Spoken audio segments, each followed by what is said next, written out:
Kamali, taking you through some of the things people are talking about and some of the stuff they're sharing around the world on NewsFeed today. In memory of the meme, a new law in the European Parliament could change them and the internet forever. Our oceans are a mess. We meet a guy who's trying to do something about it. A Japanese nurse plays on despite having a prosthetic arm.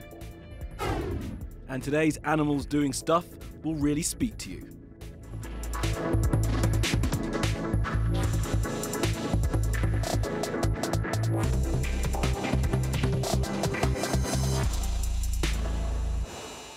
On top of our newsfeed, the future of the internet. Now, it may seem hyperbolic, but some of the commentary around a new piece of legislation in the EU says that if it passes, the internet will be changed forever. Now, those who back it say the laws will make things fairer and bring cyberspace law into line with IRL law. Those against it say this is the first step towards censorship and the beginning of the end of freedom of expression online. And it's all thanks to this guy. Axel Voss, maybe the man who changes the internet. His proposals to update copyright law passed a vote in the European Parliament. But parts of the legislation are controversial. In simple terms, through Article 11, publishers can expect payment from news aggregators who link to their sites like Google News and Facebook. And through Article 13, platforms like YouTube and Facebook must use software which stops the uploading of copyrighted material. Those in favour say it protects content creators, gets content creators paid, and big tech firms must pay their share. Those against warn of censorship and that it's open to abuse and that it outprices smaller companies. So what does this mean for you and me? So many things. One possibility is the end of the meme. Now, this image is protected by copyright, and with these new plans, every time someone used it, like this, or this, or this, they will need to get the photographer's permission. Now, opponents to the change are using the hashtag #SaveTheInternet, but it has its backers. The proposed copyright directive and its Article 13 would address the value gap and help assure a sustainable future for the music ecosystem and its creators, fans, and digital music services alike. The proposals have to go through another vote in January of 2019 and will then have to be accepted by EU member states. So who wins in the end is still unclear, but for this round, the winner is Axel Voss. All right, let's have a look at some of the other things that caught our eye on social media. It was the Apple launch event, and the world's first trillion-dollar company announced 4 new toys for all the Apple stands out there. The iPhone XS, the XS Max, the XR, and the Watch Series 4. Now, all the phones have upgrades to their predecessors, including new processing chips, cool new camera features, and better screens, and they are dual SIM. They're also said to be water resistant and can cope with being submerged for up to 2 minutes. I'll believe that when I see it. As for the watch, that has 2 great new additions: an EKG monitor that is so advanced it had to be cleared by the American Food and Drugs Administration, and it's updated its gyroscope and accelerometer to allow the watch to detect if you've fallen over. And if you are immobile for 2 minutes, it'll call the emergency services. So make sure you don't fall face down tired on your bed without taking it off, or the ambulances may be on their way. And as you'd expect, there's been a big reaction with most people focused on the prices. The XS Max could cost more than $1,400. Now, this tweeter posted a meme of Kermit cuddling his current phone after seeing the new prices. And this guy said he's planning on paying for his new phone by selling his kidney.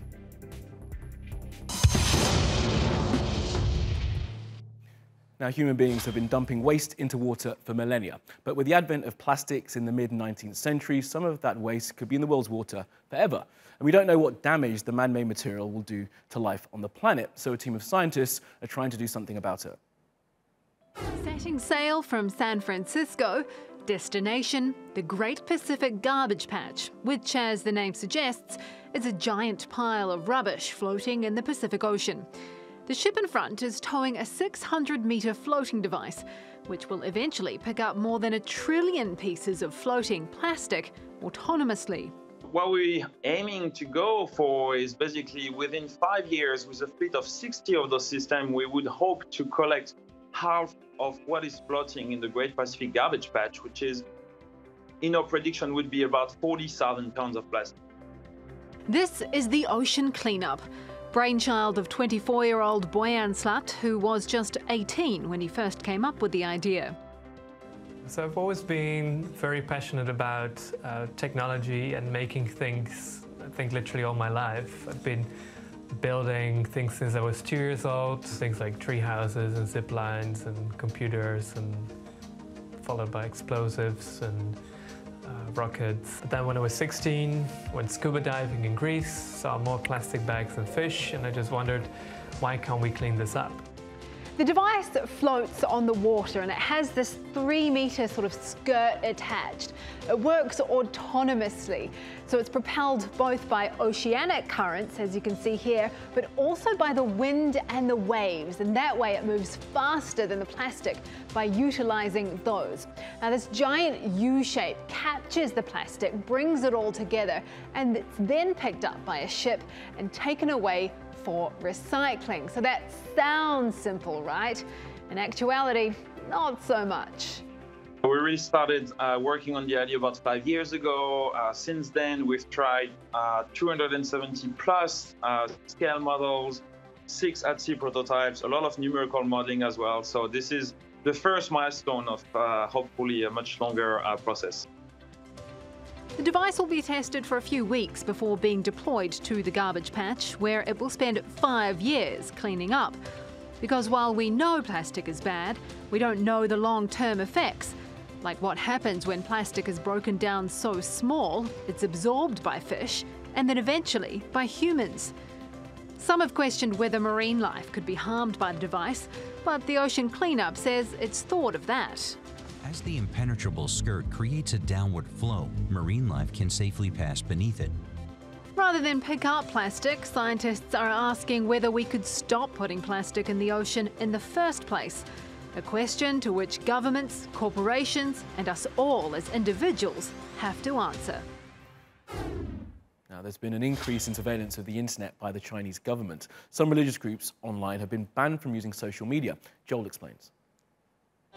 Frankly, the idea that Chinese citizens might be more watched online isn't entirely surprising. This is, of course, the network that is arguably more watched than any other in the world, and it all sits behind the Great Firewall of China, as they call it. This is a country that has something like 1.5 billion people, and the vast majority of those are, of course, online. Now, many of them, of course, use social media as well, and that has been a particular concern, it seems, for the Chinese government, given all the communities that exist on that, which is why it's looked at specifically banning online religious forums and online religious organizations from disseminating their information through social media. They are now confined only to using their own platforms. They cannot broadcast religious sermons either. Now, social media reaction today online over the last few days has been very censored, to be frank with you, unsurprisingly, of course, given the tense situation around a lot of the talk of this. But some of the conversations that we found on things like Weibo and Baidu and other websites of that ilk have actually looked at this question of whether spirituality and religious beliefs do sit at odds with the idea of being a Chinese citizen, a Chinese party member. When it comes to loyalty, the question of subversion was also specifically mentioned in this authority's diktat over exactly what these religious organizations can do online. They cannot go about trying to foment unrest or promote extremism or any sort of belief that runs counter to the interests of the party. And that is the religion that I think most Chinese government members are most worried about losing. Now, people spend too much time staring at their phones. Fact. So, one little boy in Germany used the age-old street protest to demand change.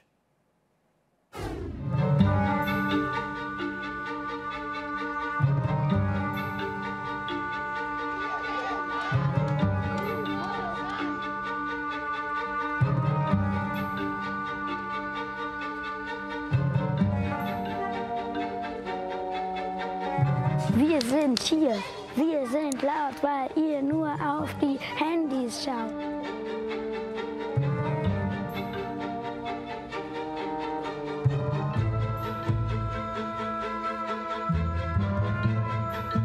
Was Emil mir vorwirft, ist, dass ich einfach in dem Moment, wo er in meiner Gegenwart ist und er vielleicht auch mit mir kommuniziert, ich halt abwesend bin und was völlig anderes mache.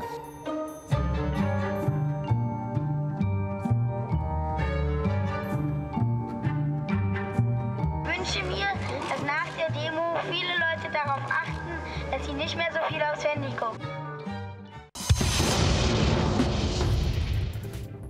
All right, let's take you around the world now for some other stories you need to know this Thursday.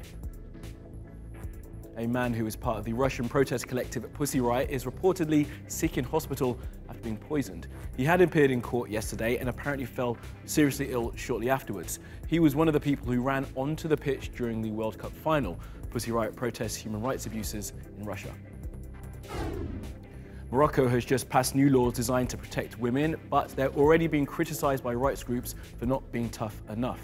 The law bans forced marriage but does not explicitly criminalise marital rape, and it still allows girls under the age of 18 to be married off. There is particular pressure on Morocco right now to do more to protect its women and girls. Last month, the horrific abuse suffered by a 17-year-old girl made global headlines. A significant case wrapped up in a court in Italy. A man has been sent to prison for writing fake reviews for TripAdvisor, and the company TripAdvisor actually joined the case against the man in a court in Lecce.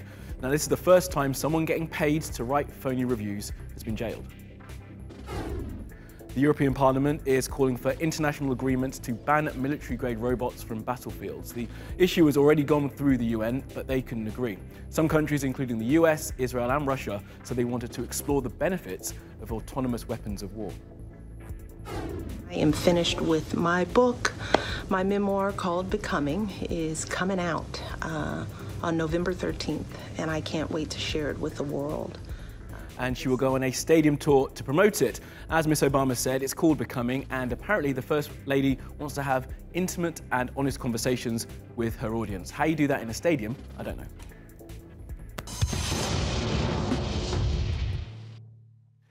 All right, time now for some amazing video out of Japan. We want to introduce you to Manami Nomura, who lost her arm back in 2004, then went on to compete in the Paralympics and now plays violin to audiences all across Japan.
Very impressive. And we have a magnificent animals doing stuff for you today. It turns out dogs can talk and they speak Japanese. Now this is Benji and he's a Shiba Inu. He has his own Twitter account with images of him doing stuff like this and dressing up and winking. There's the winking one, it's brilliant. But the best part is this. 食べる。そう、次。ハンバーグ。ハンバーグ。もう一回。ちょっと違うな。ハンバーグ。違う違う。ハンバーグ。そう、ハンバーグ。食べる。ちょっと違う。食べる。そうそう、食べる。じゃあ最後。はい。ハンバーグ。And if your Japanese isn't as good as Benji's, I'll translate for you. He's saying tabaru, which is to eat, then hanbagu, which is hamburger steak. So not only can this guy talk, he likes the same food as me. And that is your lot from the NewsFeed team. Reach out to me with your questions, comments, complaints, and suggestions. I'm at Kamali Melbourne. You'll find us 24/7 on Twitter, YouTube, and Facebook. Follow, subscribe, and add. See you again tomorrow.